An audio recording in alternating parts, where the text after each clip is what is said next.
Matul il-jum tal-ħamis kien imiss lil Furjaniżi sabiex jirċievu l-għajnuna tal-ikel provduta mill-Unjoni Ewropea. It-tqassim sar mill-Uffiċċju Parrokjali tal-Furjana u kien indikat li se jibda fis-7:30 ta' filgħodu. Fil-fatt iżda dan beda fid-9:30 ta' filgħodu. Numru mdaqqas ta' nies inġabru ħdejn l-Uffiċċju Parrokjali u tkellmu ma' One News dwar kemm hija bżonn juża din l-għajnuna għalihom. Waqt dan it-tqassim il-familji huma intitolati jirċievu għajnuna faġin, ross u anki gallettini. Fis-sena 2009 kien hemm 20,500 persuna li kienu intitolati għal benefiċċju li żdiedu għal 25,000 din is-sena. Mis-sena 2005 sal-lum l-ispiża totali mill-Unjoni Ewropea fuq dan l-ikel kienet ta' 4.3 miljun euro. Fl-2005 l-valur tal-ikel imqassam kien ta' kważi 350,000 euro, filwaqt li fl-2012 in-nefqa telet għal 720,000 euro.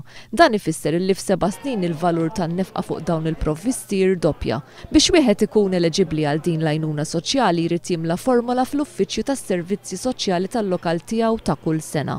Skont studju tal-Unjoni Ewropea f'pajjiżna hawn ma' 80,000 persuna li qed jgħixu f'riskju ta' faqar. Bejn l-2006 u l-2010 n-numru ta' Maltin u Għawċin jgħixu f'riskju ta' faqar żdiedu sena waħda wara l-oħra. B'kollox fuq medda ta' 5 snin dawk f'pajjiżna f'riskju ta' faqar żdiedu bi 8,000.